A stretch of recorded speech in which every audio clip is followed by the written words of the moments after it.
जय हिंद दोस्तों, उम्मीद करता हूं कि आप सब लोग बेहतर होंगे। स्वागत है आप सभी का एक बार फिर से SCS एकेडमी के YouTube चैनल पर। दोस्तों, आज से हम हमारे इस YouTube चैनल पर भारत के भूगोल पर आधारित प्रश्नों की एक लेक्चर श्रृंखला शुरू कर रहे हैं। इस लेक्चर श्रृंखला में हम भारत के भूगोल के विभिन्न टॉपिक पर प्रश्नों को डिस्कस करेंगे, डिटेल में डिस्कशन करेंगे।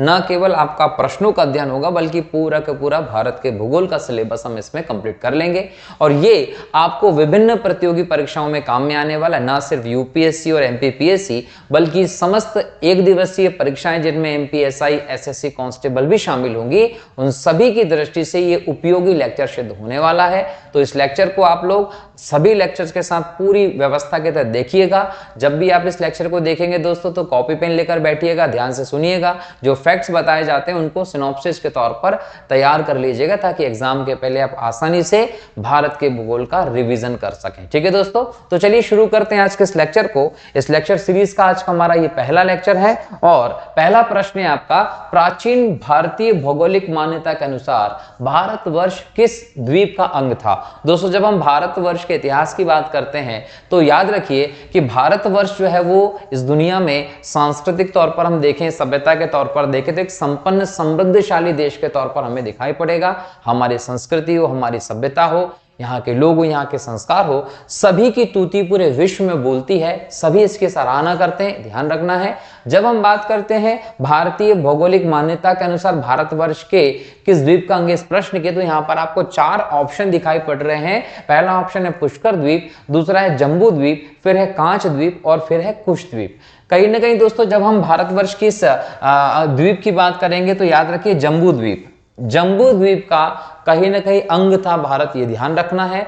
जम्बू द्वीप इसको क्यों बोला गया, क्योंकि यहाँ पर जामुन के वृक्ष जो थे वो अधिक थे और जामुन के वृक्ष की अधिकता के कारण इस पूरे के पूरे द्वीप का नाम ही जम्बू द्वीप पड़ गया। जब आपने रामायण में सॉन्ग सुना होगा लवकुश का, उसमें भी जम्बू द्वीप का शब्द होता है। पूजा अर्चना जब करते हैं तो श्लोक बोला जाता है, उसमें भी जम्बू द्वीप का कहीं ना कहीं प्रयोग होता है, जिसका तात्पर्य यही है दोस्तों कि भारतवर्ष जो है वो भौगोलिक मान्यता के अनुसार इस जम्बू द्वीप का ही अंग था। और जम्बू द्वीप इसलिए नाम पड़ा क्योंकि यहाँ पर जामुन के जो वृक्ष हैं वो बहुत ज्यादा मिलते थे। अब यहाँ ध्यान रखिएगा कि जम्बू मतलब जामुन संस्कृत का शब्द है। अब इस पूरे जम्बू द्वीप को यहाँ पर अलग अलग 4 भागों में बांटा गया था। एक बोला गया था पूर्व का हिस्सा, एक बोला गया था पश्चिम का हिस्सा, एक उत्तर का हिस्सा और एक दक्षिण। मतलब पूरा पश्चिम, उत्तर, दक्षिण में इस पूरे के पूरे द्वीप को कहीं ना कहीं हम बोल सकते हैं विभाजित किया गया था। और भारत जो है, भारत इसके उत्तर में था,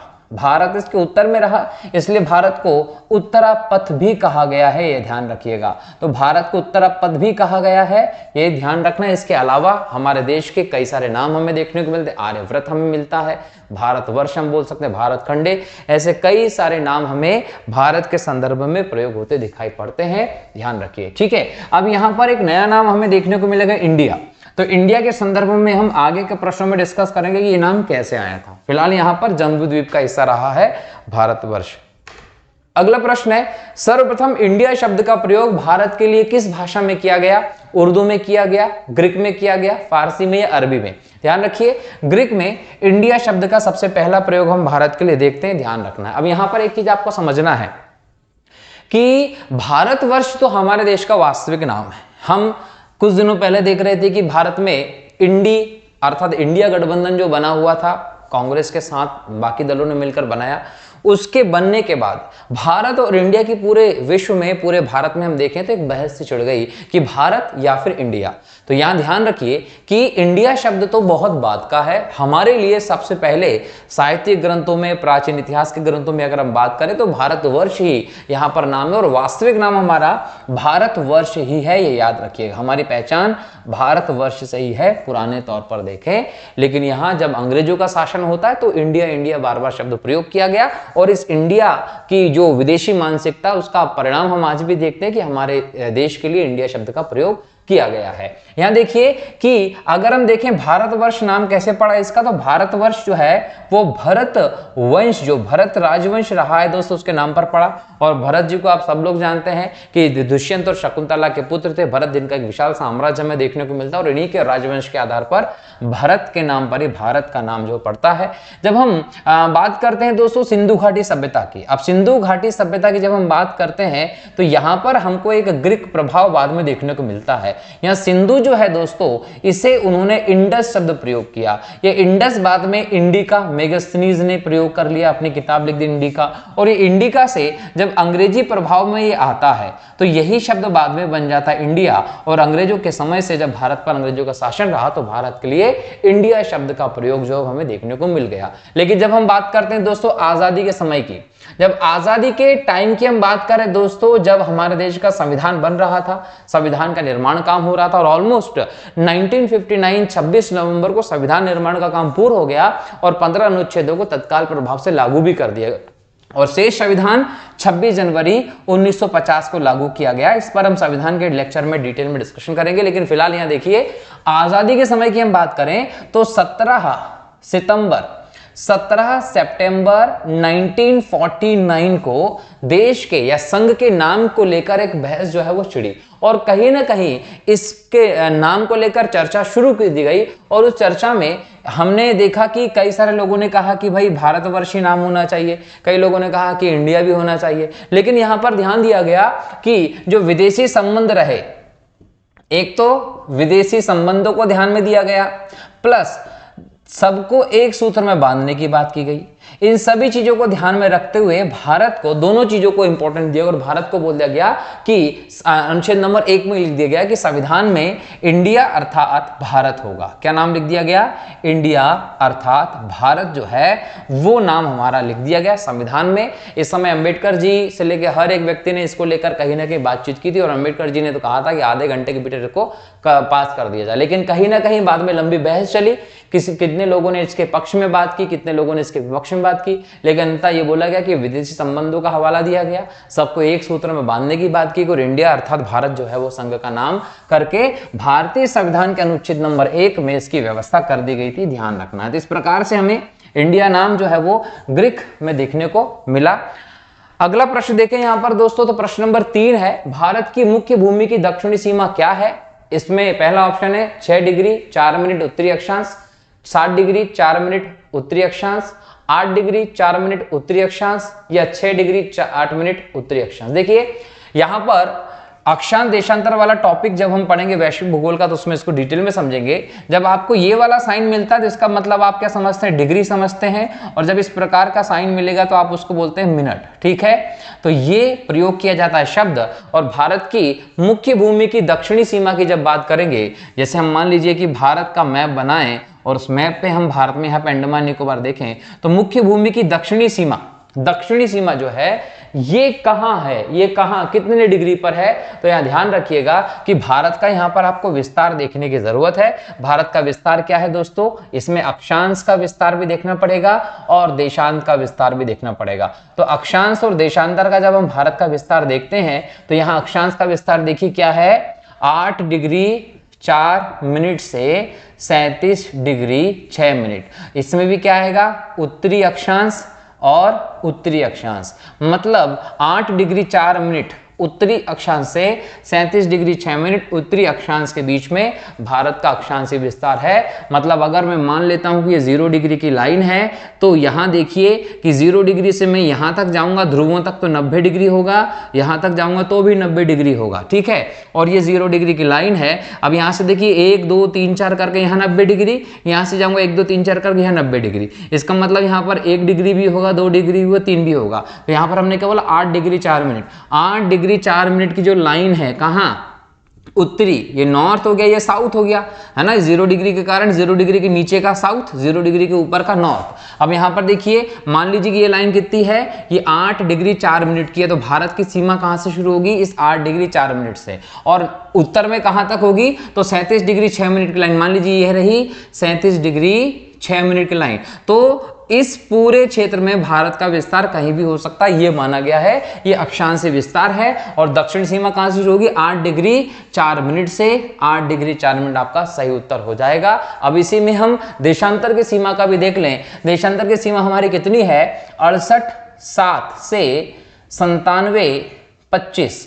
इसका मतलब यह है 68 डिग्री 7 मिनट से लेकर 97 डिग्री 25 मिनट तक भारत की देशांतरी सीमा है। अब यहां देखिए कि अगर हम देखें तो ये भी पूर्वी देशांतर में आएगा और ये भी पूर्वी देशांतर में आएगा। इसका मतलब यह कि भारत पूरी तरीके से पूर्वी गोलार्ध में है और पूरी तरीके से उत्तरी गोलार्ध में है। देखिए ये 0 डिग्री हो गई देशांतर। अब 0 डिग्री इधर का हिस्सा ईस्ट होता है, इधर का हिस्सा वेस्ट होता है। अब हमने क्या बोला? 68.7 से लेकर 97.25। मान लीजिए 68.7 की ये रही रेखा और ये वाली रेखा जो है वो कितने की हो गई? 97 डिग्री 25 मिनट की। अब देखिए यहां पर ये 2 पॉइंट और ये पॉइंट, इधर से आप अक्षांश देखेंगे, ये आप देशांतर देखेंगे। ये जो ब्रैकेट बन गया, ये ब्रैकेट किसकी लोकेशन का हो गया? ये ब्रैकेट हो जाएगा भारत की लोकेशन का, जो कि कहीं ना कहीं अक्षांश और देशांतर के आधार पर आपको पता चलती है। एग्जाम में अगर पूछा जाता है अक्षांशीय विस्तार क्या है? 8 डिग्री 4 मिनट से 33 डिग्री 6 मिनट उत्तरी अक्षांश के बीच में है।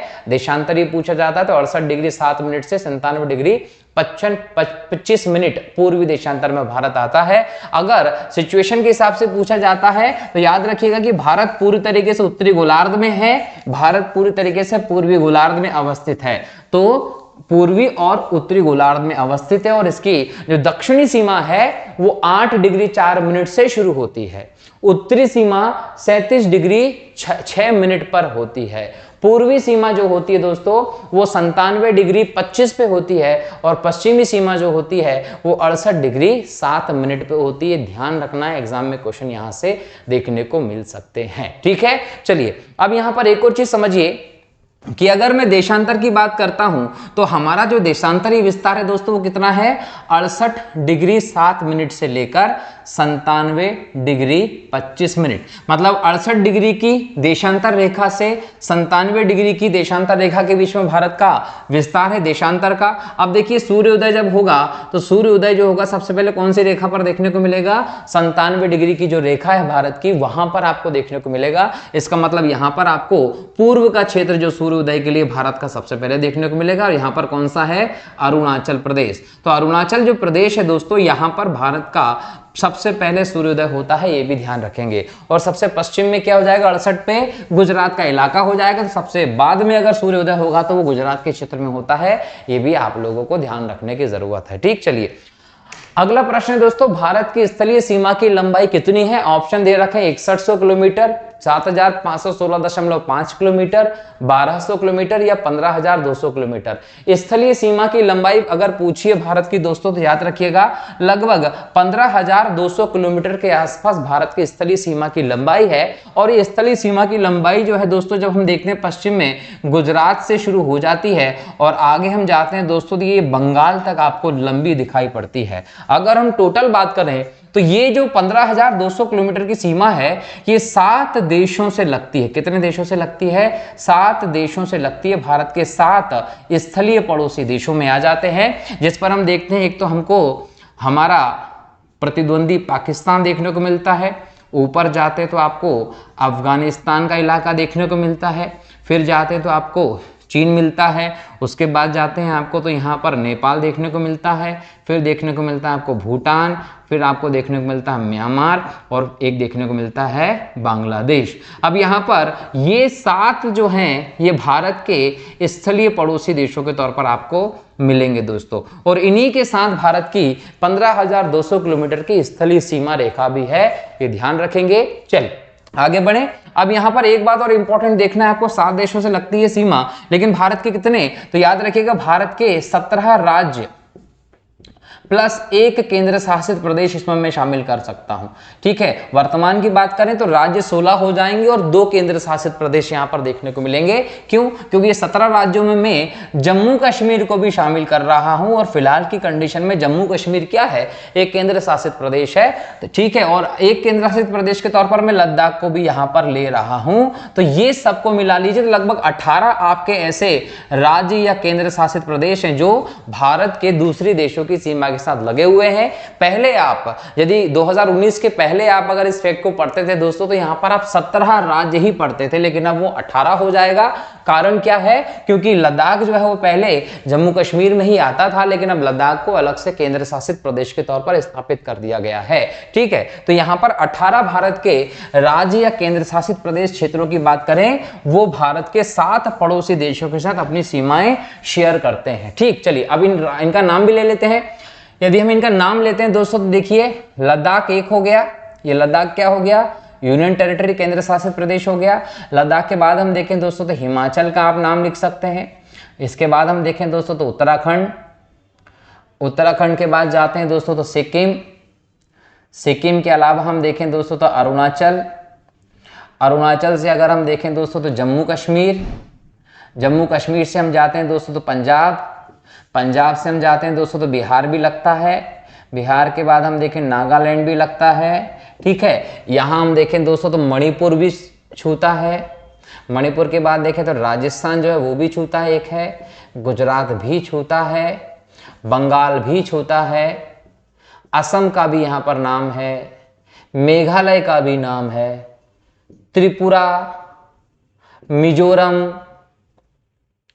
यूपी, ये सभी के सभी ऐसे स्टेट्स हैं जो हमारे पड़ोसी देशों की सीमा को छूते हैं। तो याद रखिए, अगर आप इनको काउंट करेंगे तो लगभग 18 नाम ऐसे हैं जो यहां पर आते हैं। अब देखिए, यहां पर लद्दाख जो है यूनियन टेरिटरी हो गया, और यहां पर मैं एक और नाम ले लेता हूं जम्मू कश्मीर का। जम्मू कश्मीर जो है दोस्तों, जम्मू कश्मीर जो है वो भी फिलहाल में यूनियन टेरिटरी है। तो 2 केंद्र शासित प्रदेश और बाकी आप देखें यहां पर 16 राज्य आपको देखने को मिलेंगे जो पड़ोसी देशों के साथ भारत की सीमा शेयर करते हैं। यहां अगर देखें दोस्तों तो सर्वाधिक सीमा हमें बांग्लादेश के साथ दिखाई पड़ती है। भारत की सबसे लंबी सीमा किसके साथ है? बांग्लादेश के साथ है, लगभग 4096.7 किलोमीटर, इतने किलोमीटर आपकी बांग्लादेश के साथ है। और सबसे छोटी सीमा अगर हम देखें दोस्तों तो अफगानिस्तान, अफगानिस्तान जो है इसके साथ हमें देखने को मिलती है। हालांकि वहां पर पीओके वाला एरिया आता है, लेकिन चूंकि जैसे हम गृह मंत्री जी के बयान को देखते हैं संसद में, लोकसभा में, कि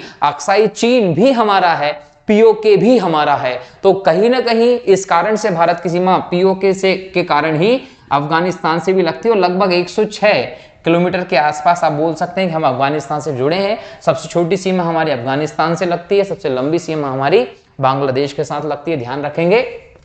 क्लियर?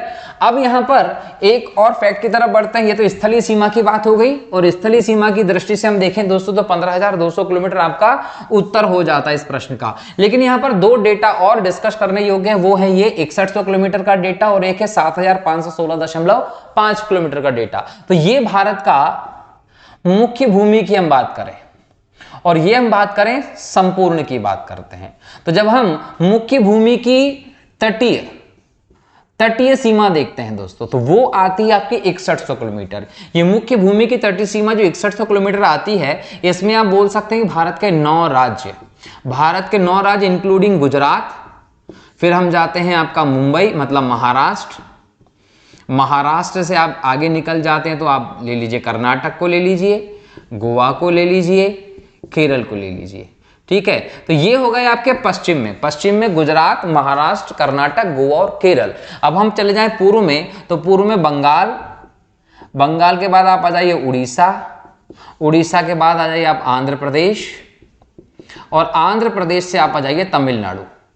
तो ये आपके जो 9 राज्य हैं, 4 पूर्व में और 5 पश्चिम में, ये 9 राज्य जो हैं भारत के तटीय राज्यों में शामिल है मुख्य भूमि से। लेकिन यहां पर जो डेटा आता है दोस्तों, वो डेटा आता है टोटल 13 का। मतलब भारत के 13 राज्य, इसमें क्या जोड़ दीजिए, 9 जो है उसमें आप जोड़ दीजिए +4 केंद्र शासित। अगर आप 4 केंद्र शासित को जोड़ देते हैं तो 13 का डेटा आप आ जाएगा कि 13 राज्य और केंद्र शासित प्रदेश समुद्री तटीय सीमा में आते हैं। ठीक है, अभी 4 में क्या क्या जोड़ेंगे आप? इस 4 में आप जोड़ेंगे एक तो दमन द्वीप को जोड़ लीजिए, इनके साथ आप जोड़ लीजिए नेक्स्ट में अंडमान निकोबार को जोड़ लीजिए, पुदुचेरी को जोड़ लीजिए, पुदुचेरी के बाद आप जोड़ सकते हैं लक्षद्वीप को जोड़ लीजिए। ये ऐसे हो गए जो दूर तटीय प्रदेशों में आ गए। अब यहां पर एक इंपॉर्टेंट बात देखिए कि दमन दीव पुदुचेरी, लक्षद्वीप, इनकी भी अगर आप तटीय सीमा को जोड़ लें तो संपूर्ण तटीय सीमा हो जाएगी आपकी कितनी, 7516.5 किलोमीटर। मतलब भारत की कुल तटीय सीमा आ जाए तो ये उत्तर हो जाएगा, मुख्य भूमि की तटीय सीमा हो जाए तो ये उत्तर हो जाएगा। कितने राज्य हैं, तो 9 राज्य हैं, केंद्र शासित प्रदेशों को मिला ले तो 13 देश हो जाएगा, ठीक है, 13 क्षेत्र हो जाएंगे। अब यहां पर अगर हम बात कर लें भारत के समुद्री पड़ोसी के, ठीक है, समुद्री पड़ोसी की, ये तो 7 तो स्थलीय पड़ोसी हो गए थे जो 15,200 किलोमीटर में आ रहे थे। अगर हम समुद्री पड़ोसी की बात कर ले दोस्तों, तो इसमें दोस्तों याद रखिएगा पाकिस्तान। पाकिस्तान ऐसा देश है दोस्तों जिससे हमारी थल से भी प्लस जल से भी दोनों सीमाएं लगती हैं, ठीक है। इसके बाद आप चले जाइए मालदीव, मालदीव हमारा जलीय पड़ोसी है। मालदीव से आप चले जाएं श्रीलंका, श्रीलंका हमारा जलीय पड़ोसी देश है। श्रीलंका से आप चले जाएं दोस्तों बांग्लादेश, बांग्लादेश को लेकर भी याद रखिए ये जल से भी जुड़ा हुआ है प्लस थल से जुड़ा हुआ है, ठीक है। बांग्लादेश से आप जाएं म्यांमार पे, यदि आप म्यांमार की बात करते तो ये भी जल से भी जुड़ा हुआ है प्लस थल से भी जुड़ा हुआ है। म्यांमार से आप जाते हैं दोस्तों तो आप इंडोनेशिया को ले सकते हैं, ठीक है। इंडोनेशिया और थाईलैंड भी आपके जलीय पड़ोसी के तौर पर देखे जा सकते हैं। इसका मतलब यहां पर आपको Pakistan, Maldives, Sri Lanka, Bangladesh, Myanmar, Indonesia, Thailand जैसे देश जलीय पड़ोसी के तौर पर देखेंगे। यहां पर बांग्लादेश जो है, म्यांमार जो है और पाकिस्तान ऐसे 3 देश होगा जो जल और थल दोनों से भारत की सीमा से जुड़े हुए हैं। ये आपको ध्यान रखने की जरूरत है। तो इस क्वेश्चन में मात्र ये पूछा गया था कि भारत की जलीय सीमा की लंबाई, सॉरी स्थलीय सीमा की लंबाई कितनी है।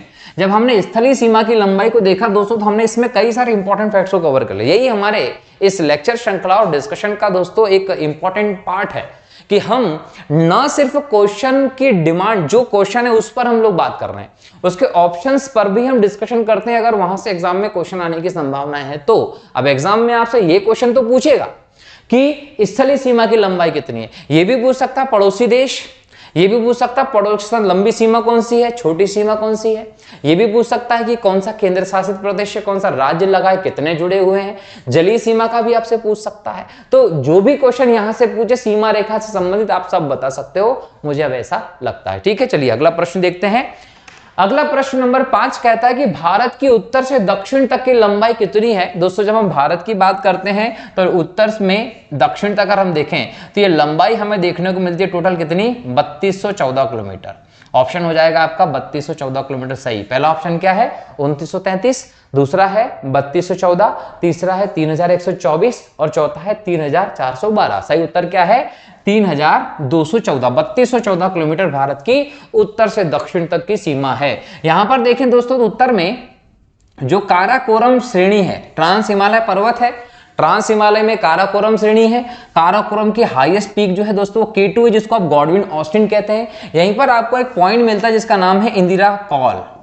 यह इंदिरा कॉल जो है दोस्तों ये भारत की सबसे उत्तरी सीमा पर स्थित बिंदु है। और दक्षिण में हम जाते हैं दोस्तों तो दक्षिण में वैसे तो हम यहां पर कन्याकुमारी तक का इलाका लेते हैं, ये रहा, ठीक है, लेकिन यहां देखिए अंडमान निकोबार द्वीप समूह पे है इंदिरा पॉइंट।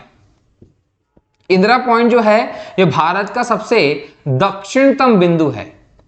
ये कहां है, अंडमान निकोबार पर। और यहां पर अगर कन्याकुमारी पे देखें दोस्तों तो Vivekananda rock memorial, Vivekananda rock memorial जो है वो यहां पर है, ये याद रखिएगा। लगभग 1892 के आसपास विवेकानंद जी ने कन्याकुमारी की यात्रा की थी और समुद्र के बीच में एक चट्टान थी, वहां तक एक ही दिन में विवेकानंद जी तैर कर गए, वहां पर जाकर तपस्या की थी और वापस आए थे। तो कहीं ना कहीं उनकी याद में उस रॉक को विवेकानंद मेमोरियल घोषित कर दिया गया। तो ये देखिए 3214 क्या है, उत्तर से दक्षिण। अब यहाँ पर देखिए 2933 भी डेटा दिया है। 2933 क्या है, जब आप इस प्रकार से देखें, ये हो गया वेस्ट, ये हो गया ईस्ट। यहां पर जाएंगे तो क्या जाएगा, अरुणाचल, यहां जाएंगे तो क्या हो जाएगा, गुजरात, यहां जाएंगे तो क्या हो जाएगा, तमिलनाडु, और यहां जाएंगे तो क्या जाएगा, जम्मू कश्मीर, लद्दाख, ये इलाका आ गया, ठीक है। तो यहां पर अगर हम ये देखेंगे तो ये काराकोरम में, ये कन्याकुमारी तक चले जाइए। पश्चिम में जाएंगे दोस्तों तो यहां पर आपको दिखेगा भारत का पश्चिमी बिंदु। जब हम भारत के पश्चिमी बिंदु की बात करते हैं दोस्तों तो वो है गोहार, या गोहर पॉइंट भी कहते हैं इसको, गोहर पॉइंट। ये गोहर पॉइंट जो है दोस्तों ये कहां है, कच्छ में। और कच्छ में अगर हम जाते हैं यहां पर तो आता है एक प्लेस जिसका नाम है सरक्रिक। ये सरक्रिक जो है भारत का पश्चिमी बिंदु है। अगर मैं पूर्वी बिंदु की बात करूंगा, सबसे ईस्ट में अरुणाचल प्रदेश जाऊंगा तो यहां पर भी मेरे को मिलेगा जहां पर सूर्योदय सबसे पहले होता है। सूर्योदय सबसे पहले होगा। और ये पॉइंट कौन सा है? तो ये पॉइंट है किबुथु। ये किबुथु पॉइंट अरुणाचल प्रदेश में है। ये भारत का सबसे पूर्वी बिंदु है। ये सर्करिक का सबसे पश्चिमी बिंदु है। उत्तर में जाएंगे तो इंदिरा कॉल है, दक्षिण में जाएंगे तो कन्याकुमारी, यहां पर जाएंगे सॉरी इंदिरा पॉइंट है। इंदिरा पॉइंट, इंदिरा कॉल, किबुथु और सर्करिक। लेकिन 3214 किलोमीटर उत्तर से दक्षिण की सीमा है। 2933 किलोमीटर पूरब से पश्चिम की है। ठीक है, ये आप लोगों को ध्यान रखना है। अगर एग्जाम में आपसे पूछा जाता है तो हमने इस पूरे के पूरे पॉइंट को डिटेल में डिस्कस कर लिया है। ठीक, चलिए ये 5वां प्रश्न था, सीमा के बारे में पता चल गया भारत की। अगला प्रश्न देखते हैं। अगला प्रश्न, भारत का क्षेत्रफल विश्व के कुल भौगोलिक क्षेत्रफल का कितना प्रतिशत है? तो याद रखिएगा, ऑप्शन दिया है 2.2, 2.4, 2.8, 3.2। भारत का क्षेत्रफल विश्व के कुल क्षेत्रफल का 2.4% है। और भारत क्षेत्रफल की दृष्टि से विश्व में 7वां स्थान रखता है। अगर यहां देखें तो रूस आता है, कनाडा आता है, चीन आता है, यूएसए आता है, ब्राजील आता है, ऑस्ट्रेलिया आता है। आप इनको याद रख लीजिएगा, ये क्षेत्रफल में बड़े हो गए हैं। तो रूस, कनाडा, चीन, यूएसए, ब्राजील, ऑस्ट्रेलिया और 7वें नंबर पर कौन है? भारत, जो विश्व के 2.4% क्षेत्रफल को रखा हुआ है। भारत का क्षेत्रफल कितना है? 32,87,263 वर्ग किलोमीटर। ये ध्यान रखेंगे। और हम जनसंख्या की दृष्टि से विश्व के पहले नंबर के, हमने चाइना को पीछे छोड़ दिया 140 करोड़ पॉपुलेशन के साथ।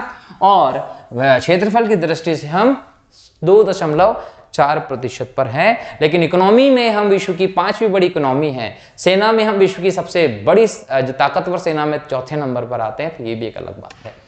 अगला प्रश्न है प्रश्न नंबर 7 कहता है, संपूर्ण भारत के कितने प्रतिशत भूभाग पर मैदान का विस्तार पाया जाता है? दोस्तों, भारत जो है दोस्तों वो विविधताओं का देश है। यहां पर आपको न केवल मानव में, न केवल धर्म में, न केवल जाति में, न केवल यहाँ की वनस्पतियों में, बल्कि जलवायु से लेकर यहाँ की टोपोग्राफी, यहाँ की जो स्थलाकृत संरचना है उसमें भी विविधता देखने को मिलती है।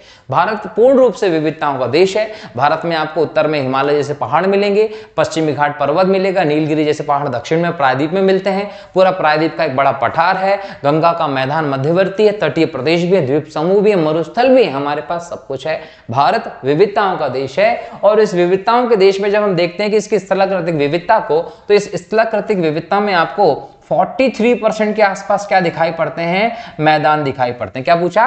कितना प्रतिशत भूभाग मैदान का विस्तार है? तो भारत का 43% भूभाग पर मैदान का विस्तार, इसको हम वृहत या विशाल मैदान के तौर पर पढ़ते हैं। भारत का सबसे उपजाऊ क्षेत्र यही है, जलोढ़ मिट्टी का मैदान है। और यह भी ध्यान रखिएगा कि जो 43% भूभाग जिसको हम मैदान कहते हैं दोस्तों, ये भारत का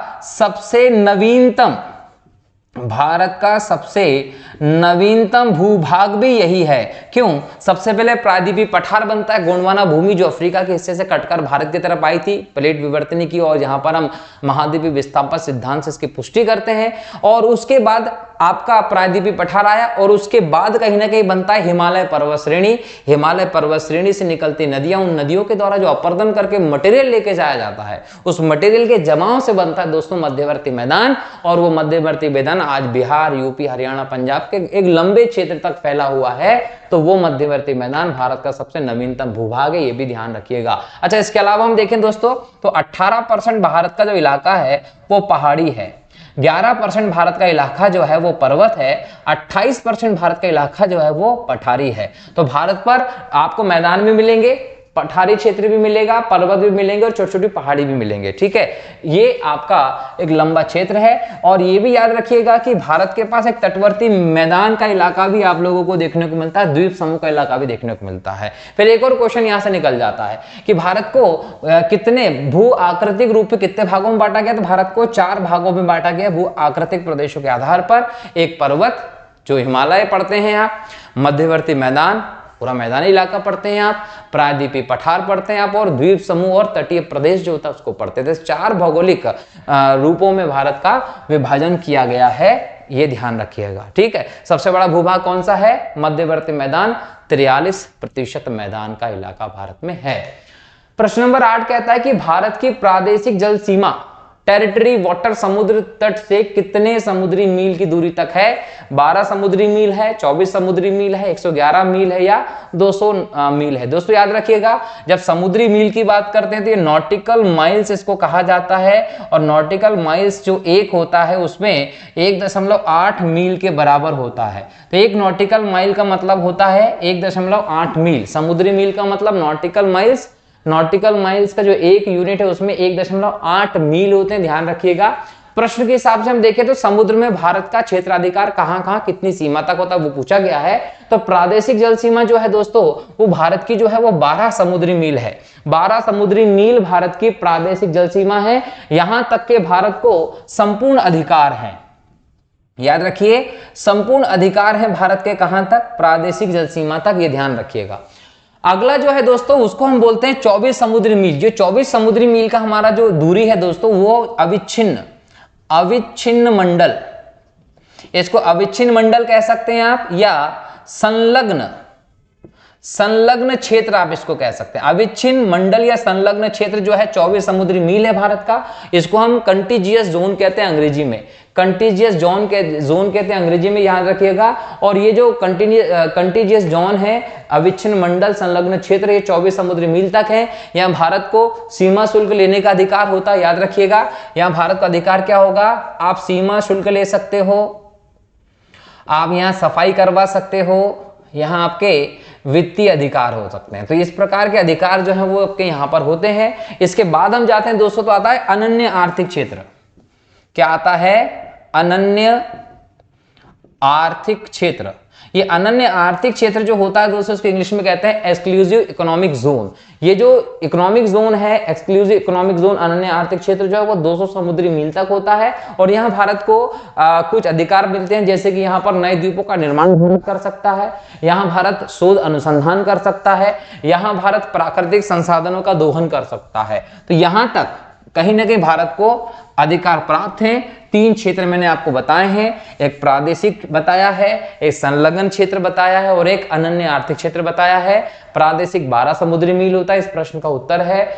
24 समुद्री मील अनन्य क्षेत्र होता है, और बोल सकते हैं कि 24 समुद्री मील जो होता है दोस्तों संलग्न क्षेत्र होता है, और 200 समुद्री मील तक अनन्य होता है। तीनों में अधिकार के हिसाब से बदलाव आते हैं। अगला प्रश्न, निम्नलिखित भारतीय राज्यों में से किससे होकर कर्क रेखा नहीं गुजरती है? तो दोस्तों याद रखिएगा, कर्क रेखा की जब हम बात करते हैं दोस्तों तो कर्क रेखा भारत के 8 राज्यों से गुजरती है।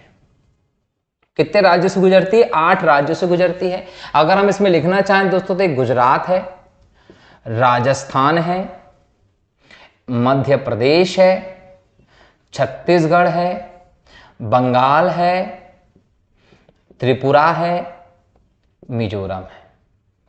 ठीक है, तो इन 8 राज्यों से जो है आपको वो देखने को मिलेगी क्या? कर्क रेखा। ठीक है, यहां पर याद रखिएगा कितने राज्यों से, इसमें झारखंड नहीं लिखा, झारखंड भी लिखिएगा, झारखंड।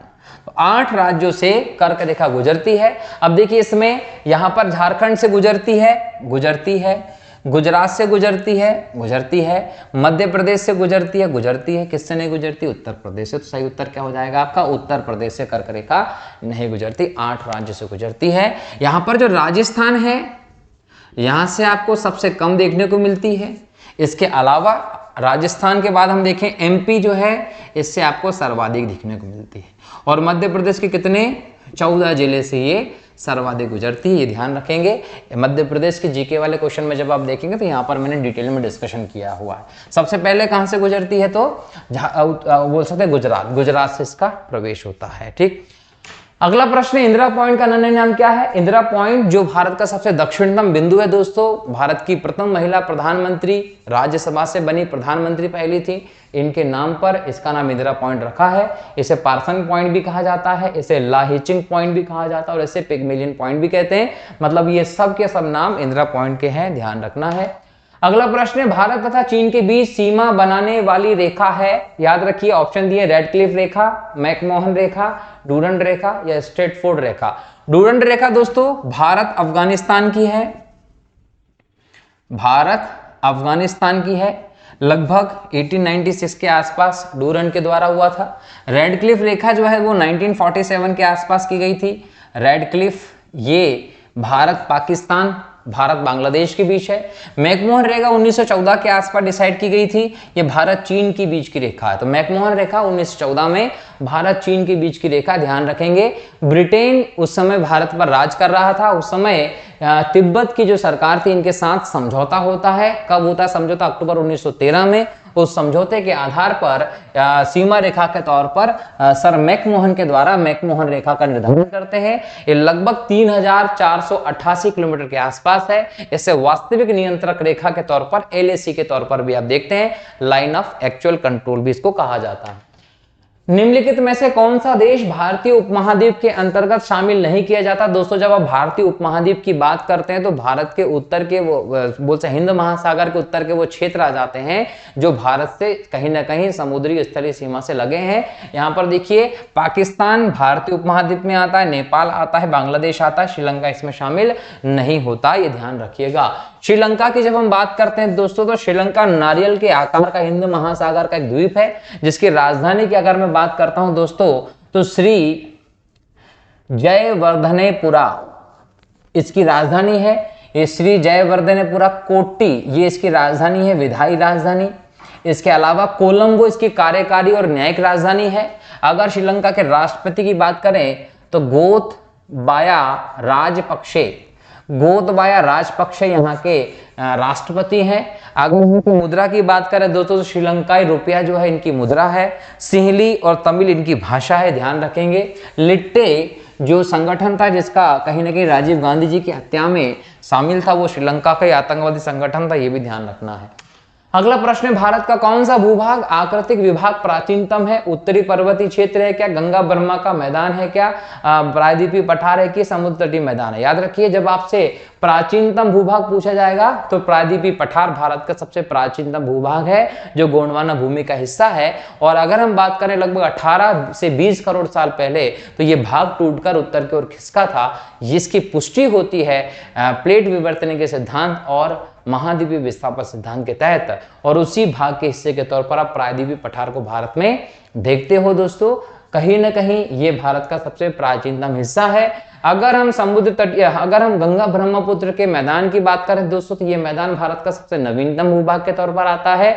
और अगर हिमालय की बात करें दोस्तों, तो हिमालय नवीनतम युवा पर्वतों में शामिल है। ठीक है, चलिए अगला प्रश्न है, गारो, खासी और जयंती पहाड़ियां संरचना एवं उत्पत्ति की दृष्टि से निम्नलिखित में से किसका भाग है?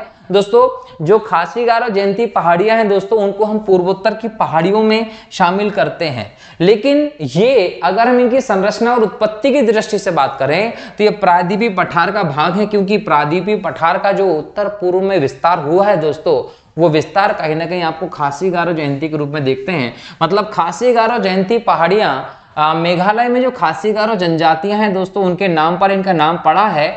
इनका विशेष तौर पर निवास स्थान भी यही है। लेकिन इनका जो निर्माण या इनकी उत्पत्ति जो है, उसका संबंध हिमालय की उत्पत्ति से नहीं है। इनका संबंध प्रायद्वीपीय पठार से माना जाता है दोस्तों। तो इसलिए इनको प्रायद्वीपीय पठार का उत्पत्ति की दृष्टि से इनको जोड़ा जाता है। ठीक है, अगला प्रश्न है, निम्न में से कौन सा तट पश्चिमी तट का भाग नहीं है? काठियावाड़ तट, कोंकण तट, मालाबार तट या कोरोमंडल तट? दोस्तों, काठियावाड़ गुजरात के तट पे आ जाता है, कोंकण आप गोवा कर्नाटक पे जाते हैं तो आ जाता है, मालाबार केरल पे आ जाता है, कोरोमंडल जो है वो तमिलनाडु का पूर्वी तट होता है दोस्तों। इसलिए कोरोमंडल तट जो है वो पश्चिमी तट का भाग नहीं है, कोरोमंडल पूर्वी तट का भाग है। ठीक है, चलिए अगला प्रश्न है आपका, लक्षद्वीप समूह के द्वीपों की उत्पत्ति निम्न में से किस प्रकार से हुई है? ज्वालामुखी से हुई है क्या? मृदा निक्षेपण से हुई है क्या? प्रवाल उत्पत्ति से है या फिर इनमें से कोई नहीं?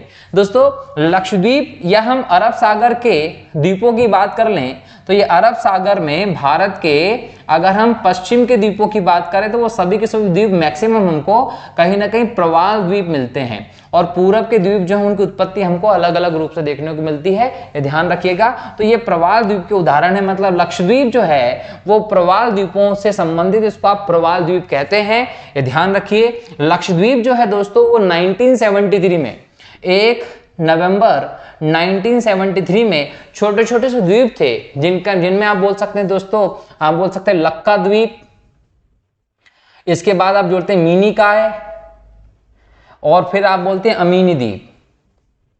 ये इनको मिलाकर 1973 में लक्षद्वीप जिसका नामकरण हुआ था, जिसकी राजधानी कवरत्ती है। और ये भी ध्यान रखिएगा कि एक केंद्र शासित प्रदेश के तौर पर इसकी स्थापना 1 नवंबर 1956 को हो गई थी। मद्रास से अलग करके एक केंद्र शासित प्रदेश के तौर पर 1 नवंबर 1956 को स्थापित किया गया था।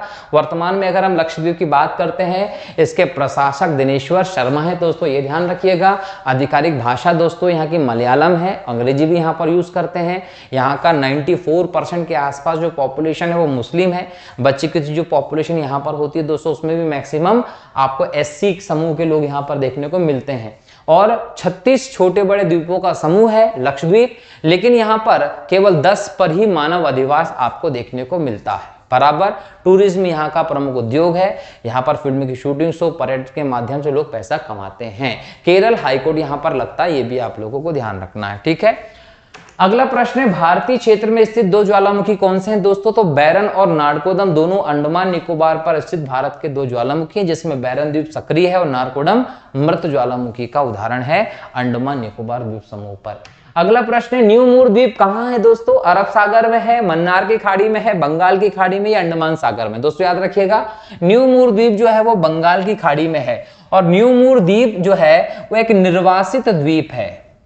एक निर्वासित द्वीप था, पहले इस पर कोई रहता नहीं था, खाली वीरान पड़ा हुआ था। गंगा ब्रह्मपुत्र के डेल्टा का जो हिस्सा है वहां पर न्यू मूर द्वीप आपको दिखाई पड़ता है। इसे एक और नाम से आप जानते हैं, इसको आप तलपट्टी भी कहते हैं, इसे तलपट्टी भी कहा जाता है। और कहीं ना कहीं आपको ये सबसे पहले 1970 में एक चक्रवात आया था जिसका नाम था भोला। ये भोला चक्रवात के बाद कहीं ना कहीं उभरता हुआ दिखाई पड़ा और इस पर नजर गई, उसके बाद इसको विकसित करने की तरफ ध्यान दिया गया। भारत और बांग्लादेश के बीच में न्यू मूर द्वीप को लेकर विवाद भी चल रहा है, ये भी ध्यान रखिएगा। तो ये बंगाल की खाड़ी में द्वीप है, गंगा ब्रह्मपुत्र के डेल्टा में। अगला प्रश्न है, स्वतंत्रता से पूर्व कौन सा भारतीय क्षेत्र काला पानी के नाम से जाना जाता था? लक्षद्वीप समूह जाना जाता था क्या? अंडमान निकोबार द्वीप समूह जाना जाता था क्या? दीव को जानते थे या अलिया बेट, खड़िया बेट को जानते थे? याद रखिए, अंडमान निकोबार द्वीप समूह पर सेल्यूलर जेल है। ये जो सेल्यूलर जेल है, इस सेल्यूलर जेल को ही काला पानी के नाम से जाना जाता था। ठीक है, यहां पर कैदी को ऐसा बंद कर देते थे एकदम अंधेरे कमरे में, इसको सूर्य की रोशनी तक नसीब नहीं होती थी, बहुत कठोर सजा दी जाती थी इस क्षेत्र में। अभी अंडमान निकोबार का जो क्षेत्र है दोस्तों, वो 19वीं शताब्दी के मध्य से ही, मतलब 1857 की क्रांति के बाद से ही एक प्रकार से जेल के तौर पर प्रयोग किया जा रहा था। लेकिन बाद में हम देखें दोस्तों तो लगभग समय देखा जाता है 1896 से प्रारंभ यहाँ पर काम हुआ और वो काम 1906 में समाप्त हुआ। और यहाँ पर बनती है सेल्यूलर जेल। ये सेल्यूलर जेल जो बनी दोस्तों, ये किस लिए बनाई गई थी? तो भारत के स्वतंत्रता संग्राम, आजादी के लिए लड़ाई चल रही थी, उसमें जो भी सेनानी होते थे उन सेनानियों को पकड़कर इस सेल्यूलर जेल पर बंद कर दिया जाता था, इसलिए जेल का निर्माण अंग्रेज सरकार ने करवाया था। भारत के पैसे से भारत के द्वीप पर भारत के लोगों को कैद करने के लिए यह सेल्यूलर जेल स्पेशली इतनी दूर बनाई गई थी, जहां पर सैनिकों को, जो क्रांतिकारी थे उनको, जो भारत के स्वतंत्र सेनानी थे उनको बहुत कठोर दंड दिया जाता था, इसलिए काला पानी के तौर पर यह जानी जाती थी। और कहां है दोस्तों? ये पोर्ट ब्लेयर में है, ये पोर्ट ब्लेयर में है, ये भी ध्यान रखिएगा। और कोविड-19 जब प्रकोप चल रहा था तो इस जेल को अस्पताल के तौर पर यूज किया गया था, ये भी आप लोगों को ध्यान रखना, तो हाईलाइट है, क्वेश्चन आ सकता है। 1896 में काम चालू हुआ था, 1906 तक चलता रहा। याद रखिएगा, यहां पर कई सारे लोग बंद थे, जिसमें एक आप बोल सकते हैं कि दीवान सिंह जो है, इनको यहां पर रखा गया। दीवान सिंह के अलावा हम देखें दोस्तों योगेंद्र शुक्ला जो है उनको भी रखा गया। बटुकेश्वर दत्त को यहां पर रखा गया, है ना। यहां पर सदान चंद्र चटर्जी को रखा गया, सोहन सिंह जी को यहां रखा गया, विनायक दामोदर सावरकर को रखा गया, हरे कृष्ण कोनार को रखा गया, शिव वर्मा जी को रखा गया, अल्लामा फजल ए हक खैराबादी को रखा गया, सुधांशु दास गुप्ता को यहां पर रखा गया। तो कई सारे स्वतंत्रता सेनानियों को यहां पर रखा गया था। वीर सावरकर जी ने अपने जीवन का एक लंबा समय इस सेल्यूलर जेल में कठिन कारावास में गुजारा था, ये ध्यान रखिएगा। तो ये जो काला पानी का नाम से जाना गया वो अंडमान निकोबार के सेल्यूलर जेल को जाना गया था, है ना। अगला प्रश्न है, दीव स्थित है कच्छ की खाड़ी में है, खंबात की खाड़ी में है, मन्नार की खाड़ी में या बंगाल की खाड़ी में। दोस्तों जब आप भारत का मैप देखते हैं तो इस मैप पे देखिए आपको इस प्रकार से पूरा चीज दिखाई देगी। ये गुजरात का रीजन है और यहाँ पर महाराष्ट्र का हो जाता है। तो जो दीव है दोस्तों, ये वाला इलाका जो है ना, ये खंबात की खाड़ी है, खंबात की खाड़ी वाला इलाका है। तो दमन दीव इस खंबात की खाड़ी का हिस्सा, ये जो इलाका होता है इसको कच्छ की खाड़ी बोलते हैं, ये वाला खंबात की खाड़ी का हिस्सा, ठीक है। तो ये खंबात की खाड़ी में ही दीव जो है वो स्थित है, ध्यान रखेंगे। अगला प्रश्न है आपका, थार मरुस्थल कहाँ स्थित है? गुजरात में है, राजस्थान में, पंजाब में या हरियाणा में है? दोस्तों थार का मरुस्थल की जब मैं बात करता हूं तो ये एक उष्ण कटिबंधीय मरुस्थल है और उष्ण कटिबंधीय क्षेत्र में आने वाला गर्म मरुस्थल के तौर पर आपको थार का मरुस्थल दिखाई पड़ता है। भारत में इसका जो सर्वाधिक विस्तार है दोस्तों राजस्थान में है। अगर हम बात करें थार का मरुस्थल 100%, तो इस 100% में से 85% थार का मरुस्थल कहाँ है? भारत में है। और 15% के आसपास इसका विस्तार कहाँ है? पाकिस्तान में है, बराबर। और इस 85% का जब हम बात करते हैं दोस्तों, तो इसमें लगभग ये मानकर चलिए कि इस थार के मरुस्थल का 62% भाग जो है वो राजस्थान में है। और राजस्थान के कुल क्षेत्रफल की बात कर लें तो राजस्थान के कुल क्षेत्रफल का लगभग 61.11% भाग जो है वो थार के मरुस्थल के अंतर्गत आता है। इसलिए हमने ऑप्शन क्या लगाया है?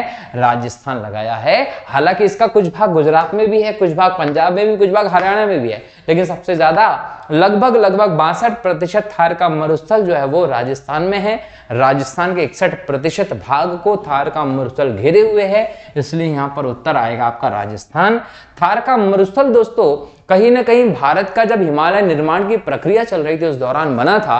भारत का जो क्षेत्र था वो आगे से झुक गया, पीछे से उठ गया, जिसकी वजह से जो का ऊपर था वहां पर पहले मौजूद था क्या? अरब सागर। उठने के कारण अरब सागर पीछे हो गया और सारे के सारे अवशिष्ट सब वहीं रह गया। जो जमीन खाली हुई अरब सागर के पीछे हटने के कारण उसमें लवण थे, मतलब नमक की मात्रा थी, जीव जंतु के अवशेष थे, वो धीरे धीरे रेतीले कणों में बदल गए और वहां पर मरुस्थल का निर्माण हुआ। लेकिन उसी जमीन पर आपको समस्त जीवों के अवशेष भी मिलते हैं। इसलिए थार का मरुस्थल जो है दोस्तों वो याद रखिएगा पेट्रोलियम का, प्राकृतिक गैस का अपार भंडार है, परंतु यहां पर हम खनन नहीं कर पाते हैं टेक्नोलॉजी की कमी के कारण, इसीलिए हम इसका यूज नहीं कर पाते हैं। वरना अगर हम देखें पेट्रोलियम आदि की दृष्टि से थार का मरुस्थल आपके लिए बहुत ज्यादा इंपॉर्टेंट है, अभी भी इंपॉर्टेंट है थार का मरुस्थल। क्यों? क्योंकि पाकिस्तान जो है वो अपनी हरकतों से बाज नहीं आता है, फालतू की टुच्चे गिरे वाली हरकत करता रहता है। तो ऐसी कंडीशन में हमारे और पाकिस्तान के बीच में एक प्राकृतिक सीमा रेखा के तौर पर मरुस्थल काम करता है, ये ध्यान रखिएगा, ठीक है। चलिए अगला प्रश्न देखते हैं, दक्षिणी गंगोत्री क्या है? दक्षिणी गंगोत्री प्रायद्वीपीय भारत की एक नदी है क्या? भारतीय नौसेना का एक युद्धक जलपोत है क्या? उत्तरी ध्रुव में स्थापित भारत का एक वैज्ञानिक अनुसंधान केंद्र है क्या? या फिर अंटार्कटिका में स्थापित भारतीय वैज्ञानिक अनुसंधान केंद्र है? दोस्तों याद रखिएगा, दक्षिणी गंगोत्री अंटार्कटिक में स्थापित भारतीय वैज्ञानिक अनुसंधान केंद्र है। अंटार्कटिक दोस्तों क्या है? अंटार्कटिका जो है ये व्यवस्थित तौर पर देखें तो ये विज्ञान को समर्पित महाद्वीप है। यहाँ पर विज्ञान को समर्पित अगर है तो यहाँ पर शोध जो होते हैं वो लगभग आज बड़े देश सभी करते हैं, भारत भी करता है। भारत ने 1980 में अपना अभियान किया, लगभग 1983 के आसपास यहाँ पर अपना पहला शोध संस्थान गंगोत्री स्थापित किया। बाद में लगभग 1989 के आसपास दूसरा मैत्री शोध केंद्र स्थापित किया और 2012 में भारती नामक शोध केंद्र स्थापित किया। तो भारत के दक्षिण ध्रुव पर अब तक 3 शोध केंद्र स्थापित हो चुके हैं जो कि वहां अनुसंधान में इंपॉर्टेंट भूमिका निभा रहे हैं। दोस्तों अंटार्कटिका के लार्सन पॉइंट पर भारतीय जो शोध केंद्र है हमारा वो स्थापित है, ये भी ध्यान रखेंगे, ठीक है। अगला प्रश्न है, वर्तमान में भारत के किस स्थान को सफेद पानी के नाम से जाना जाता है? दोस्तों लेह, लद्दाख, कारगिल या सियाचिन? दोस्तों याद रखिएगा सियाचिन जो है इसे भारत में सफेद पानी के नाम से जाना जाता है। सियाचिन दोस्तों दुनिया के बड़े ग्लेशियरों में शामिल है, लगभग 6000 मीटर की ऊंचाई पर यह स्थित है और यह सबसे उच्च, याद रखिएगा सबसे उच्च युद्ध स्थल भी है विश्व का। युद्ध स्थल के तौर पर अगर विश्व का कोई ऊंचा स्थान है तो वो सियाचिन ग्लेशियर है। अगर हम मैप को देखें दोस्तों जम्मू कश्मीर के, तो यहाँ पर दोस्तों कुछ हिसाब से देखिए ये इलाका जो सियाचिन में आता है, ये पूरा का पूरा इलाका जो है वो अक्साई चीन है, ठीक है, और यहाँ पर पीओके है। तो पीओके के हिस्सा और अक्साई चीन चाहते हैं कि यहाँ से ये दोनों मिल जाएं। हमारी सेना इस सियाचिन ग्लेशियर पर तैनात है दोस्तों। इतनी ऊंचाई पर भारी ठंड में देश के हितों के लिए, देश की रक्षा के लिए नौजवान हमारे जो हैं सेना के, वो यहाँ पर स्थापित होते हैं। तो कठिन परिस्थितियों में भी देश के लिए काम करने से पीछे नहीं हटने वाले भारत के महान वीर सैनिकों का यहाँ पर जमावड़ा होता है, जो कि दुनिया का सबसे उच्च स्थान पर स्थित युद्ध स्थल है, जिसको हम सियाचिन को सफेद पानी के नाम से भी जाना जाता है। और ये काराकोरम पर्वत श्रेणी पे है। कहां पर है?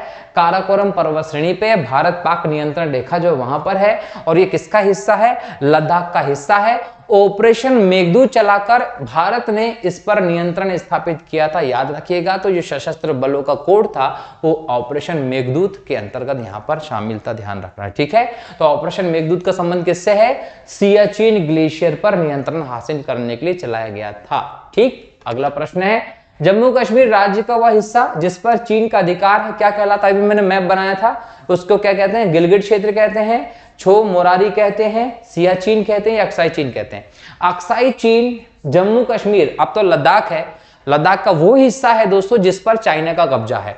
यदि हम इसको तारीख के हिसाब से देखें तो पीओके 1948 में भारत की आजादी के बाद जो झगड़ा हुआ, भारत की सेना ने पाकिस्तान पर हमला किया, भारत की सेना लाहौर तक पहुंच गई थी, ऑलमोस्ट पाकिस्तान को हम जीतने वाले थे, लेकिन पंडित जवाहरलाल नेहरू का घोषणा आ जाता है पाकिस्तान के प्रधानमंत्री से, उनका जो दोस्ताना संबंध था उसके आधार पर कि युद्ध विराम कर दिया जाए। और युद्ध विराम में जो सेना जहां खड़ी थी वहां से एक नियंत्रण रेखा खींच दी गई। जो नियंत्रण रेखा खींची गई थी उसको एलओसी के नाम से आप जानते हैं वर्तमान में। कहीं ना कहीं ये गलत डिसीजन थे इतिहास के, जिनके बारे में हम संविधान की क्लास में जब हम राज्य पुनर्गठन की बात करेंगे, जम्मू कश्मीर का किस्सा सुनेंगे, वहां पर देखेंगे। परंतु यहां समझिए कि ये उस समय की गलतियां रही 1948 के समय, जिसकी वजह से पीओके हुआ और आज हमारे जम्मू कश्मीर के आधे हिस्से पर पाकिस्तान का कब्जा है। संदेह उसको जल्दी हम छीन लेंगे, परंतु यहां पर समझिए कि पीओके 1948 से मौजूद है। और यहां 1962 में जब चाइना से वॉर हुआ तो हमारा एक हिस्सा जो रहा वो चाइना के पास है, जिसको हम अक्साई चीन कहते हैं।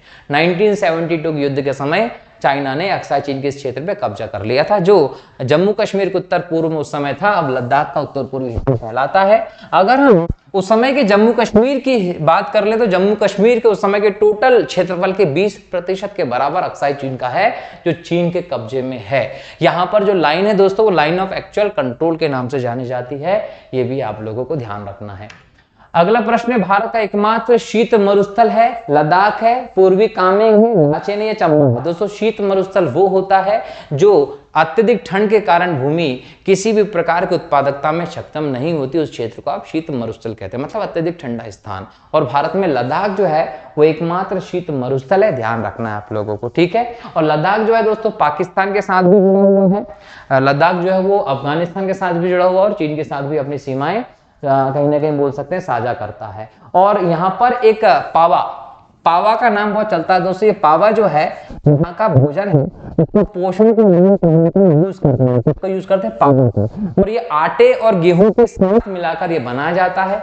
31 अक्टूबर 2019 को लद्दाख को केंद्र शासित प्रदेश बना दिया गया है दोस्तों। और इसमें 2 जिले हैं, लेह और कारगिल, ठीक है। अगला प्रश्न, निम्न में से कौन सा नगर कर्क रेखा के निकटतम दूरी पर अवस्थित है? अगरतला, गांधीनगर, जबलपुर या उज्जैन? दोस्तों सबसे निकटतम त्रिपुरा की राजधानी अगरतला है, ये ध्यान रखेंगे। निम्नलिखित में से कौन सा कथन सत्य है? भारत पूर्णतः उत्तरी गोलार्ध में स्थित है। बिल्कुल सही है, भारत पूर्णतः उत्तरी गोलार्ध में स्थित है। भारत की आकृति चतुष्कोणीय है, भारत की आकृति चतुष्कोणीय, ये भी बिल्कुल सही है। क्षेत्रफल की दृष्टि से भारत विश्व में 7वें और जनसंख्या की दृष्टि से दूसरे स्थान पर आता है। देखिए अगर हम देखें यहां पर तो अभी नवीनतम गणना आ जाए तो हम इस फैक्ट को और बेहतर कर सकते हैं, वरना हम इसको बदल कर क्या कर देंगे, जनसंख्या में प्रथम और क्षेत्रफल में 7वां स्थान। हाल फिलहाल ये सही है, इसका मतलब उपयुक्त कथन आपके सही मिलते हैं, ठीक है। ये फैक्ट याद कर लीजिएगा, एग्जाम में ये क्वेश्चन आ सकते हैं। अगला प्रश्न देखते हैं। अगला प्रश्न है, किस भारतीय राज्य की सीमा सर्वाधिक राज्यों की सीमा को स्पर्श करती है? मध्य प्रदेश, असम, उत्तर प्रदेश या आंध्र प्रदेश? सबसे ज्यादा राज्यों की सीमा को उत्तर प्रदेश राज्य टच करता है। अगर हम उत्तर प्रदेश की दूसरे राज्यों से सीमा देखें दोस्तों, तो इसमें 8 राज्य का नाम आता है प्लस 1 केंद्र शासित प्रदेश का नाम भी आता है, मतलब 9 इकाइयां हैं। यहां पर देखिए बिहार, झारखंड, छत्तीसगढ़, एमपी, हरियाणा, राजस्थान, हिमाचल प्रदेश, उत्तराखंड। ठीक है, तो यहां देखिए 1 2 3 4 5 6 7 8, ये 8 तो राज्य हो गए, प्लस दिल्ली जो होगा वो केंद्र शासित प्रदेश आता है। तो इन क्षेत्रों से उत्तर प्रदेश की सीमा जो है वो दोस्तों छूती है, ध्यान रखेंगे। उत्तर प्रदेश नेपाल के साथ अंतर्राष्ट्रीय सीमा भी साझा करता है, ये भी ध्यान रखिएगा। अगला प्रश्न है, प्रश्न नंबर 29 कहता है कि निम्नलिखित देशांतरों में कौन सा भारत की प्रमाणित मध्याह्न रेखा कहलाता है, स्टैंडर्ड मेरिडियन कहलाता है? 87.30 डिग्री, 84.30 डिग्री, 82 डिग्री 30 या 85 डिग्री 30? याद रखिए अगर हम देखें 82.5 डिग्री, 82.5 डिग्री 82 डिग्री 30 मिनट का जो रेखा है, ये पूर्वी देशांतर की रेखा जो भारत की मध्याह्न या हम मानक समय रेखा कह सकते हैं। भारत की मानक समय रेखा क्या है? तो वो है 82.5 डिग्री। ये कहां से गुजरती है? मिर्जापुर। मिर्जापुर कहाँ है? यूपी। यहां पर कहां से? विंध्यावासिनी धाम जगह है, यहां से गुजरती है।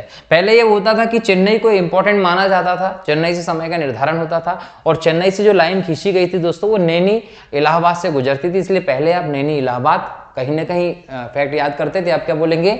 मिर्जापुर यूपी विंध्यावासिनी धाम के पास से 82.5 डिग्री की देशांतर रेखा गुजरती है, जो भारत की मानक समय रेखा है, और ये लंदन से 5.5 घंटे आगे है। अगर हम ग्रीनविच मीन टाइम जोन से हम बात करते हैं तो यहां से ये 5.5 घंटे आगे, मतलब भारत का समय लंदन के समय से 5.5 घंटे आगे, ही ध्यान रखेंगे। और ये 82.5 डिग्री की जो लाइन है दोस्तों एक देशांतर रेखा है, इसका मतलब ये ऊपर से नीचे इस प्रकार से गुजरती है।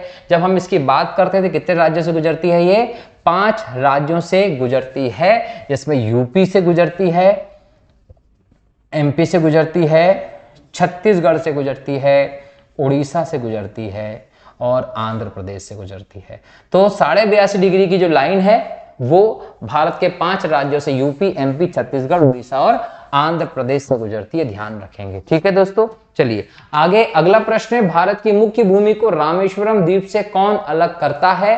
पाक जल संधि, Pamban channel, 10 degree channel, 9 degree channel? याद रखिए पंबन चैनल जो है भारत की मुख्य भूमि को रामेश्वरम द्वीप से अलग करता है। रामेश्वरम तमिलनाडु में, भारत के दक्षिण में स्थित द्वीप है एक हमारा दक्षिण में। और ये याद रखिएगा कि जो द्वीप हैं उन द्वीपों में पंबन चैनल जो है वो रामेश्वरम को भारत की मुख्य भूमि से अलग करता है। ठीक है, चलिए अब यहां देखिए पंबन द्वीप, ये पंबन क्या है दोस्तों? पंबन भी एक द्वीप है और तमिलनाडु के अंतर्गत आता है। तमिलनाडु के जो समस्त द्वीप हैं उनमें सबसे बड़ा जो द्वीप है, वो सबसे बड़ा द्वीप कौन सा है? पंबन है।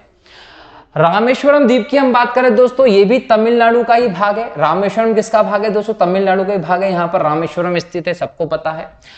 पंबन जल संधि जो है वो भारत की मुख्य भूमि से अलग करती, किसको? रामेश्वरम द्वीप को। इस चैनल पर कहीं ना कहीं बोल सकते हैं 2.3 किलोमीटर एक पुल बना हुआ है, जिसको पंबन के पुल के नाम से आप लोग जानते हैं। इसको आदम का पुल भी कहते हैं, ध्यान रखिएगा। अगर हम देखें आदम का ब्रिज, वही राम सेतु है दोस्तों, जो श्री राम भगवान ने लंका पर सीता माता को लेके जाने के लिए जब गए थे तो वो बनाया था।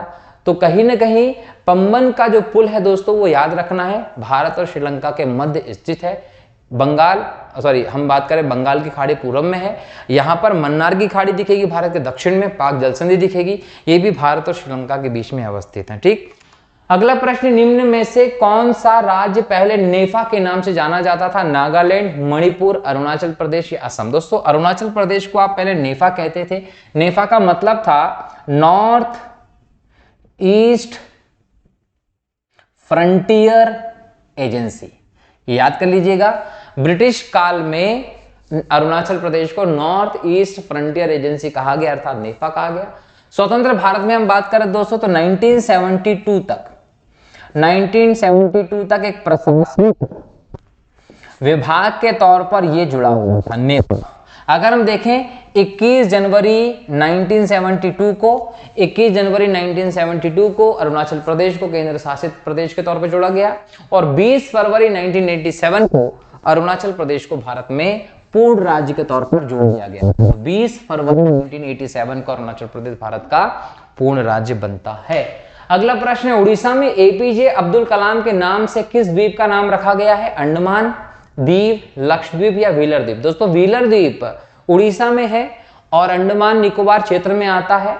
इस द्वीप का नाम एपीजे अब्दुल कलाम जी के नाम पर रखा गया है और यह डिसीजन लिया गया था 2 सितंबर 2015 को।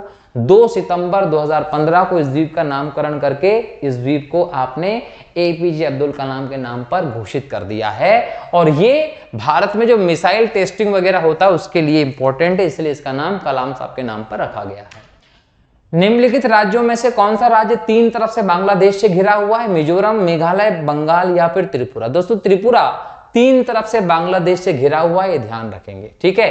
त्रिपुरा 3 तरफ से बांग्लादेश से घिरा हुआ है और ये याद रखिएगा त्रिपुरा जो है उस पर कई राजाओं ने शासन किया, कई राजा का शासन रहा और अंतिम राजा थे इसके किशोर माणिक्य। ये किशोर माणिक्य का जब निधन हो गया तो इनकी मृत्यु के बाद इनकी विधवा थी महारानी कांचनपुरा। ये महारानी कांचनपुरा ने यहां पर शासन करना शुरू किया, बाद में इसको भारतीय क्षेत्र में मिलाया गया। इसकी राजधानी क्या है? त्रिपुरा की राजधानी अगरतला है, राजधानी हो गई अगरतला। अगर यहां के राज्यपाल की बात की जाए, राज्यपाल है रमेश बैस। अगर यहां के सीएम की बात की जाए दोस्तों, सीएम माणिक शाह यहां के सीएम हैं, ठीक है दोस्तों। इसका गठन देखा जाए तो 21 जनवरी 1972 को गठन हुआ। अब यहां पर एक और इंपॉर्टेंट क्षेत्र है, पूर्वी राज्यों के गठन के लिए एक अधिनियम आया था जिसका नाम था पूर्वोत्तर क्षेत्र पुनर्गठन अधिनियम। ये पूर्वोत्तर क्षेत्र पुनर्गठन अधिनियम है दोस्तों, ये आया था 1971 में।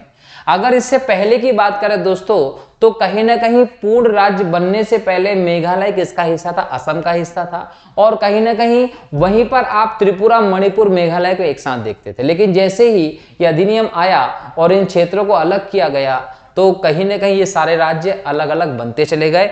मतलब पहले सभी के सभी असम का हिस्सा थे, फिर असम से मेघालय अलग हो गया और धीरे धीरे करके सारे राज्य अलग होते चले गए पूर्वोत्तर पुनर्गठन अधिनियम के बाद से, ठीक है। अगला प्रश्न है, अरब सागर में स्थित भारतीय द्वीपों की सर्वाधिक महत्वपूर्ण विशिष्टता क्या है? वे आकार में काफी छोटे हैं, वे सभी प्रवाल उद्गम के हैं, वहां अति शुष्क जलवायु है, वे मुख्य भूमि के विस्तारित क्षेत्र है। दोस्तों याद रखिएगा अरब सागर के जो द्वीप हैं वो प्रवाल उद्गम के द्वीप के तौर पर देखे जाते हैं। अगला प्रश्न है, दिसंबर 2018 में हेवलॉक द्वीप का नाम क्या रखा गया था? तो याद रखिएगा दोस्तों हेवलॉक द्वीप जो है उसका नाम बोल सकते हैं नेताजी सुभाष चंद्र बोस के नाम पर रखा गया था। अगला प्रश्न है, क्षेत्रफल के क्रम में भारत के 3 बड़े राज्य कौन कौन से हैं? जब क्षेत्रफल के क्रम में भारत के 3 बड़े राज्य की बात करते हैं तो राजस्थान, मध्य प्रदेश और महाराष्ट्र। राजस्थान क्षेत्रफल में सबसे बड़ा है, मध्य प्रदेश दूसरा है, महाराष्ट्र तीसरा है। अगर हम बात करें उत्तर प्रदेश चौथा हो जाएगा। और यहीं पर एक और चीज अगर जनसंख्या में आ जाए तो जनसंख्या में उत्तर प्रदेश लगभग 16.5% जनसंख्या के हिसाब से भारत में पहला राज्य है। दूसरे नंबर पर महाराष्ट्र आता है जहां लगभग 9.5% जनसंख्या है, फिर बिहार आता है जहां लगभग 8.5% जनसंख्या है, फिर पश्चिम बंगाल आता है जहां लगभग 7.5% जनसंख्या है और फिर मध्य प्रदेश आता है, ये ध्यान रखिएगा। अगला प्रश्न, कौन सा राज्य उत्तर पूर्वी राज्य की 7 बहनों का भाग नहीं है? मेघालय, पश्चिम बंगाल, अरुणाचल प्रदेश या त्रिपुरा? पश्चिम बंगाल नॉर्थ ईस्ट की 7 सिस्टर्स राज्यों में शामिल नहीं है। अगर हम 7 सिस्टर्स की बात करें तो मेघालय है, अरुणाचल प्रदेश है, त्रिपुरा है, इसके अलावा इसमें आपको ध्यान रखना नागालैंड है, नागालैंड के अलावा आप बोल सकते हैं मेघालय है, इसमें मेघालय के बाद आप बोल सकते हैं मिजोरम है, इसमें त्रिपुरा है, इसमें असम इसमें आता है, अरुणाचल आता है और मणिपुर आता है। ठीक है, ना इसमें सिक्किम आता है और ना इसमें बंगाल आता है। ठीक है, तो नॉर्थ ईस्ट के 7 क्लस्टर्स में बंगाल नहीं है, सिक्किम भी नहीं है। अगला प्रश्न दोस्तों, भारत के किस प्रदेश की सीमाएं 3 देशों क्रमशः नेपाल, भूटान एवं चीन से मिलती है? अरुणाचल प्रदेश की, मेघालय की, पश्चिम बंगाल की, सिक्किम की? याद रखिएगा, सिक्किम ऐसा राज्य है भारत का जिसकी सीमा नेपाल को भी लगती है, भूटान को भी लगती है और चीन को भी लगती है। अगर हम बात करें तो पश्चिम में नेपाल को, उत्तर पूर्व में चीन को, दक्षिण पूर्व में भूटान को और फिर भारत का जो अन्य इलाका वो यहां पर आता है। यह भी ध्यान रखिएगा कि इसकी राजधानी क्या है, गंगटोक है। 6 यहां पर आपको जिले देखने को मिलेंगे। 16 मई 1975 को भारतीय संघ में प्रवेश हुआ था। इसके लिए 35वां संविधान संशोधन हुआ 1974 में, जिसके तहत भारत का सिक्किम को एक अधिराज्य बनाया गया था, सहयोगी राज्य बनाया गया था। 1975 में 36वें संविधान संशोधन अधिनियम के माध्यम से सिक्किम को भारत का पूर्ण राज्य का दर्जा मिलता है। यहां पर राज्यपाल अगर कोई है, उनका नाम है गंगा प्रसाद। यहां पर सीएम जो है वो प्रेम सिंह तमांग है। भारत में 22वें नंबर का राज्य बनाया गया था और इसका निर्णय जनमत संग्रह के आधार पर किया गया था। जब जनमत संग्रह हुआ था तो 97.5% पॉपुलेशन जो रही सिक्किम की, उसने भारत खंड मिलने को कहा था। चोग्याल वंश का शासन था यहाँ पर। चोग्याल वंश के शासन को अंत करके सिक्किम को भारत में शामिल किया गया था। चोग्याल वंश की समाप्ति यहीं से हो जाती, ध्यान रखना आप लोगों को। ठीक है, और 35वां संविधान संशोधन अधिनियम और 36वां संविधान संशोधन अधिनियम जो है वो सिक्किम से संबंधित है। 35 के तहत इसको एक सहयोगी राज्य बनाया था, 36 के तहत पूर्ण राज्य बनाता है, ध्यान रखेंगे दोस्तों। अगला प्रश्न है, आंध्र प्रदेश की नई राजधानी है अमरावती, सिकंदराबाद, हैदराबाद या तिरुपति? अमरावती आंध्र प्रदेश की नई राजधानी है। 2 जून 2014 को आंध्र प्रदेश तेलंगाना को अलग कर दिया गया। तेलंगाना अलग बनाकर उसकी राजधानी हैदराबाद हो गई। कुछ समय तक दोनों की संयुक्त राजधानी की बात हुई थी और बाद में आंध्र प्रदेश के लिए नई राजधानी बनाने की बात हुई और अब अमरावती को आंध्र प्रदेश की नई राजधानी बना दिया गया है। ये आप लोगों को ध्यान रखना है। ठीक है दोस्तों, चलिए, तो यहां ये प्रश्न नंबर कौन सा था? 39 था। प्रश्न नंबर 40 है, शिव समुद्रम किस नदी द्वारा बनाया गया द्वीप है? तो याद रखिए, गंगा, गोदावरी, कृष्णा या कावेरी? कावेरी नदी के द्वारा बनाया गया जो द्वीप है दोस्तों, उसको शिव समुद्रम द्वीप कहते हैं। और कावेरी नदी दोस्तों कर्नाटक में ब्रह्मगिरी की जो पहाड़ी है वहां से निकलती है। बेसिकली इसका अगर फ्लो देखा जाए तो ये कर्नाटक में इसका फ्लो है, प्लस तमिलनाडु में इसका फ्लो आपको देखने को मिलता है। अधिकतर ये कर्नाटक में होती है और कहीं ना कहीं इसका पानी जो तमिलनाडु से होते हुए फिर बंगाल की खाड़ी में गिरता है, ये भी ध्यान रखिएगा। कावेरी एक सदा नदी के तौर पर प्रसिद्ध है दक्षिण भारत की, जिसमें कभी पानी की कमी नहीं होती है और कहीं ना कहीं इसकी वजह से ही यहाँ पर 140 साल पहले से यहाँ पर विवाद चल रहा है। लगभग 1881 में पहली बार यहाँ पर विवाद शुरू हुआ इसके पानी के बंटवारे को लेकर। कर्नाटक जो है दोस्तों इस पर एक बांध बनाने की मांग कर रहा है और तमिलनाडु उस बांध का विरोध कर रहा है। तो कावेरी नदी के जल के बंटवारे को लेकर कर्नाटक और तमिलनाडु में लंबे समय से विवाद चल रहा है और हाल ही में यहाँ पर की भी एंट्री देखने को मिलती है। ठीक है, यहाँ पर 1902 में भारत की एशिया की पहली जल विद्युत परियोजना भी 1902 में स्थापित होती है, ये भी ध्यान रखिएगा, जिसको शिव समुद्रम परियोजना के नाम से आप जानते हैं दोस्तों। अगला प्रश्न है, भारत प्रमुखता है उष्णकटिबंधीय देश कहलाता है निम्नलिखित कारण? अक्षांशीय विस्तार के कारण, देशांतरी विस्तार के कारण, क्षेत्रीय आकार के कारण, उष्णकटिबंधीय मानसूनी जलवायु के कारण। उष्णकटिबंधीय देश क्यों होता है? अक्षांशीय विस्तार के कारण। 23.5 डिग्री की जो अक्षांश है दोस्तों, ये अक्षांश जो है वो भारत के 8 राज्य से गुजरती है, बीच से गुजरती है और इस अक्षांश को आप, उत्तरी अक्षांश को आप कहते हैं कर्क रेखा।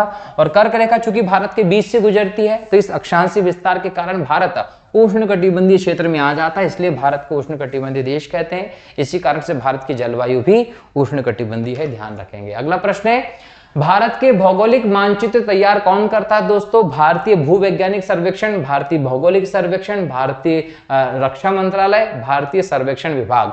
तो याद रखिए, भारत के भौगोलिक मानचित्र तैयार करने का काम भारतीय सर्वेक्षण विभाग का है, जिसका गठन 1767 में इस कार्य के लिए ही किया गया था और ये वर्तमान में भारत के विज्ञान एवं प्रौद्योगिकी मंत्रालय के अंतर्गत काम करता है। कौन? भारतीय सर्वेक्षण विभाग। ठीक है दोस्तों, अगला प्रश्न, चेरापूंजी स्थित है। चेरापूंजी कहाँ है? नागा पहाड़ी में है, गारो पहाड़ी में है, खासी पहाड़ी में है या मेकिर पहाड़ी में है? दोस्तों चेरापूंजी जो है वो आपको खासी पहाड़ी में मिलता है। 1500 मीटर की ऊंचाई पर स्थित एक स्थान है जहां पर बोल सकते हैं कि 1100 सेंटीमीटर के आसपास वर्षा होती थी और ये विश्व का सबसे ज्यादा वर्षा वाला स्थान माना जाता था। लेकिन मासिनराम में 1140 सेंटीमीटर वर्षा के साथ अब मासिनराम विश्व का सबसे ज्यादा वर्षा वाला स्थान है, वो भी यहीं स्थित है और उत्तर पूर्व के मेघालय राज्य में आता है। यहाँ पर ज्यादा वर्षा होने का कारण यहाँ की चापाकार आकृति में खासी गारो जयंती की पहाड़ियां हैं, जहां उत्तर पूर्वी मानसून और दक्षिण पश्चिमी मानसून की प्रवेश होता है और उस प्रवेश के कारण हवाएं वहां फंस जाती हैं, फंसकर वहां ज्यादा बारिश करा देती हैं, इसीलिए यहां पर ज्यादा बारिश होती, ध्यान रखेंगे। तो मासिनराम वर्तमान में भारत ही नहीं पूरे विश्व का सबसे ज्यादा वर्षा वाला स्थान है, जहां पर लगभग 1140 सेंटीमीटर के आसपास वार्षिक वर्षा होती है, ध्यान रखेंगे। पहले चेरापूंजी होता था। ठीक, अगला प्रश्न है, पणजी किस राज्य की राजधानी है? पणजी दादर, नगर हवेली, गोवा, लक्षद्वीप या अंडमान निकोबार, किसकी राजधानी है? पणजी जो है दोस्तों वो गोवा की राजधानी है, मांडवी नदी के तट पर है।